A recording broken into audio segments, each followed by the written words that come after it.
بسم اللہ الرحمن الرحیم۔ السلام علیکم۔ تحویل قبلہ۔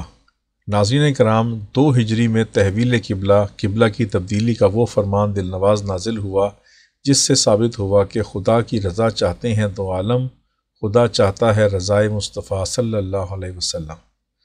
ناظرین کرام، جان دو عالم صلی اللہ علیہ وسلم جب مدینہ طیبہ تشریف لائے تو یہاں اہل اسلام کے علاوہ 3 قسم کے لوگ آباد تھے: یہودی، عیسائی اور مشرکین۔ عبادت کے وقت مشرکین کعبہ کی طرف منہ کیا کرتے تھے اور عیسائی اور یہودی بیت المقدس کی طرف۔ جان دو عالم صلی اللہ علیہ وسلم چونکہ مشرکین کی بنسبت عیسائیوں اور یہودیوں کو ترجیح دیا کرتے تھے، کیونکہ بہرحال وہ اہل کتاب تھے اور انبیاء سے ایک گنا نسبت رکھتے تھے، اس بنا پر ابتدا میں آپ نے بیت المقدس کو قبلہ قرار دیا اور مسجد نبوی کی پہلی تعمیر اسی رخ پر کی گئی۔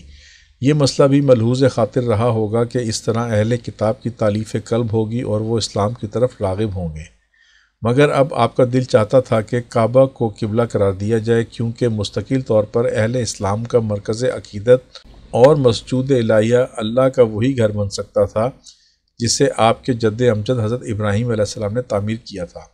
لیکن اگر آپ خود کعبہ کی طرف منہ کرنے کا حکم دیتے تو منافقین کو یہ کہنے کا موقع مل جاتا کہ رسول اللہ صلی اللہ علیہ وسلم ابھی تک کوئی قبلہ ہی طے نہیں کر پائے، کبھی ایک طرف رخ کرنے کا حکم دیتے ہیں، کبھی دوسری طرف، قبلہ نہ ہوا تماشا ہوا۔ منافقین کی اس ممکنہ یاوہ گوئی سے بچنے کے لیے آپ چاہتے تھے کہ اس سلسلے میں باقاعدہ وحی نازل ہو اور اللہ تعالیٰ کی طرف سے کعبہ کو عبدالآباد تک قبلہ قرار دیا جائے۔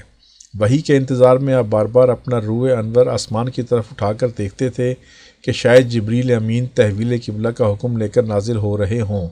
آخر آپ کی دلی تمنا بھر آئی اور یہ جان فضا وہی نازل ہوئی۔ ترجمہ: ہم دیکھ رہے ہیں اے حبیب تمہارے چہرے کا بار بار آسمان کی طرف اٹھنا، اس لیے ہم تمہیں پھیر دیتے ہیں اس قبلے کی جانب جو تمہیں پسند ہے، تو اب اپنا منہ مسجد حرام کی طرف موڑ لو۔ اس کے بعد کعبہ مکرمہ ہمیشہ کے لیے مسلمانوں کے لیے قبلہ بن گیا۔ ناظرین کرام، اس آیت میں اپنے حبیب سے پیار محبت کی جو دنیا آباد ہے اس کی صحیح ترجمانی کے لیے الفاظ نہیں ملتے۔ یوں سمجھیے کہ اللہ تعالیٰ فرماتا ہے میرے محبوب میرے لیے تو دونوں سمتیں برابر ہیں، کعبہ ہو کہ بیت المقدس، مگر تمہیں چونکہ کعبہ بہت پسند ہے اور مجھے تمہاری خوشنودی اور رضا مطلوب ہے، اس لیے صرف تیری رضا کی خاطر میں نے قبلہ تبدیل کر دیا ہے۔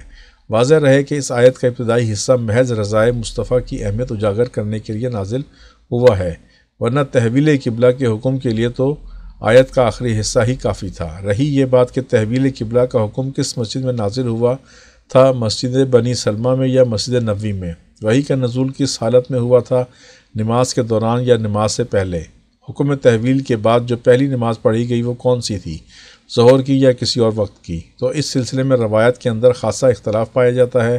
اردو زبان کے بیشتر سیرت نگاروں نے اس روایت پر انحصار کیا ہے جس کو ابن سعد نے واقدی کے حوالے سے بیان کیا ہے۔ واقدی نے تو اس کو مختصراً بیان کیا تھا، مگر کچھ اور راویوں نے اس میں مزید تفصیلات کا اضافہ کر دیا ہے، جس کی وجہ سے یہ واقعہ بہت دلچسپ اور مزیدار ہو گیا ہے۔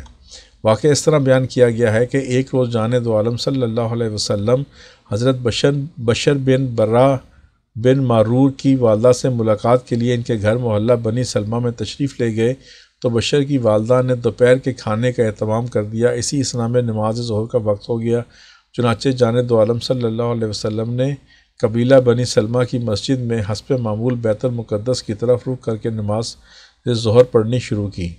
جب 2 رکعتیں پڑھ چکے تو جبریل امین نازل ہوئے اور اشارہ کیا کہ کعبہ شریف کی طرف منہ پھیر کر بقیہ نماز مکمل کریں۔ حکم الہی ملتے ہی آپ نے نماز کی حالت میں اپنا رخ کعبے کی طرف پھیر لیا اور آپ کی اقتداء میں تمام نمازیوں نے بلا تعمل اپنے منہ بیت المقدس سے پھیر کر کعبہ شریف کی طرف کر لیے۔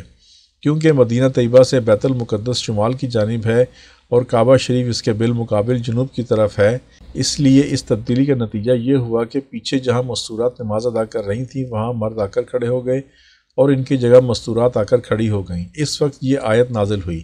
ترجمہ: ہم دیکھ رہے ہیں اے حبیب تمہارے چہرے کا بار بار آسمان کی طرف اٹھنا، اس لیے ہم تمہیں پھیر دیتے ہیں اس قبلے کی جانب جو تمہیں پسند ہے، تو اب اپنا منہ مسجد حرام کی طرف موڑ لو۔ اس لیے یہ مسجد قبلتین کے نام سے مشہور ہوئی۔ اللہم صلی علی سیدنا مولانا محمد۔ ناظرین کرام، اگر ویڈیو پسند آئی ہو تو لائک کریں، سبسکرائب کریں، بیل آئیکن پر کلک کریں تاکہ ہم سب سرکار دو عالم صلی اللہ علیہ وسلم کی ذات اقدس کے بارے میں زیادہ سے زیادہ جان سکیں۔